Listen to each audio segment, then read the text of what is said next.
प्यारे सभी प्रजापति भाइयों को बाल योगी रौनक शास्त्री का प्यार भरा नमस्कार। आज बातों को आप लोग भूल गए हो, ये सिर्फ आपके लिए है। आप कौन है, क्या चीज है, आज मैं आपको बताऊंगी। किसी को मालूम है कि पहले इसी प्रजापति का नाम कुंभहार था। इस प्रजापति का नाम कुंभहार कैसे पड़ा, किसी को मालूम है? मालूम हो तो हाथ उठा दे। किसी को नहीं मालूम? मैं बताती हूँ। पहले जब प्रजापति सुबह को उठता था तो सबसे पहले धरती माँ का वंदन करता था। कहता था, हे सूर्य भगवान, हे चंद्रमा भगवान, हे जल देवता, हे वायु देवता, सभी को याद करते हुए कहता था, मुझे धरती की तरह धैर्यवान बनाना और सूर्य की तरह समय का पाबंद बनाना, चंद्रमा की तरह शीतल बनाना और जल और वायु की तरह मैं इस धरती के हर एक जीव के काम आऊं।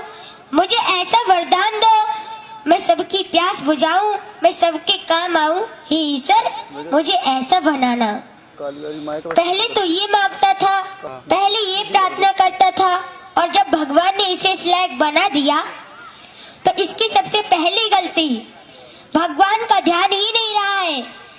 अच्छा, अब किसी को मालूम है कि इस धरती पर सबसे पहले कौन आया था? सबसे पहला वैज्ञानिक कौन है? किस चीज का सबसे पहले आविष्कार हुआ था? किसी को मालूम है? सबसे पहले इस धरती पर प्रजापति ही आया था। और मेरे प्रजापति भाइयों,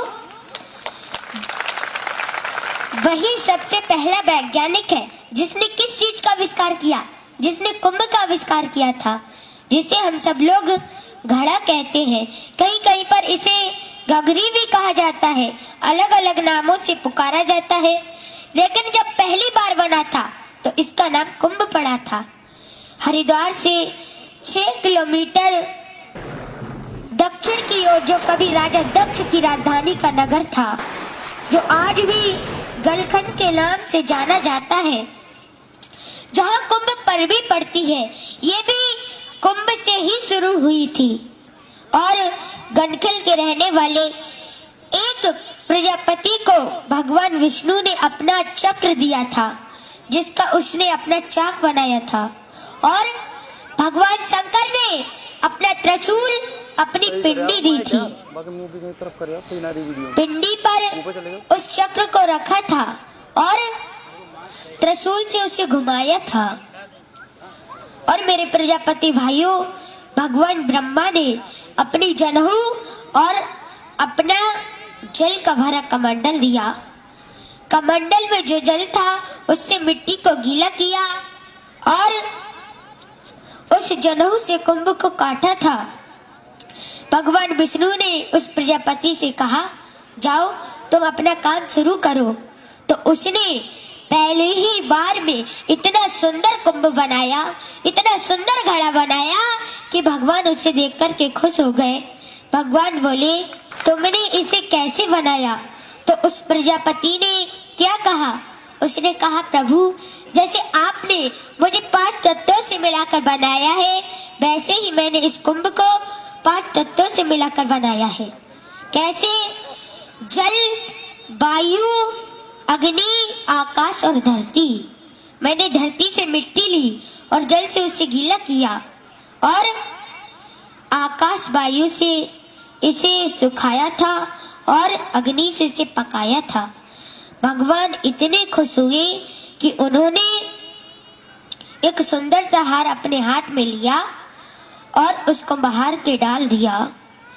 तो उसी समय उसका नाम भगवान ने कुंभहार रखा।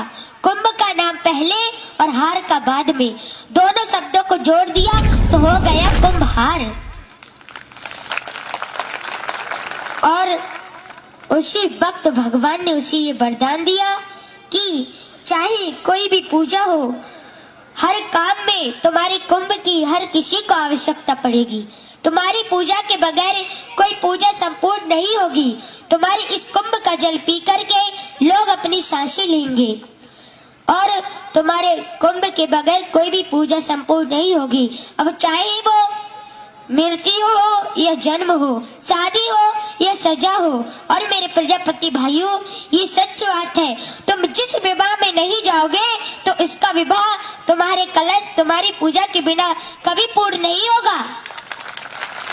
इसीलिए आप जरा सोचो, आप कौन हो, फिर भी आप भिखारियों की तरह जी रहे हो। अरे आपको नहीं मालूम है आप कौन हो? आप राजाओं के राजा हो और शेरों के शेर हो, इस संसार की जड़ें हो। जो एक बार हिल जाए तो पूरा ब्रह्मांड हिल जाएगा। और ये ब्रह्मांड कौन है? ये ब्रह्मांड आदि प्रजापति ब्रह्मा है। ब्रह्मांड भी प्रजापति ही है और इसके रचयिता दक्ष प्रजापति है।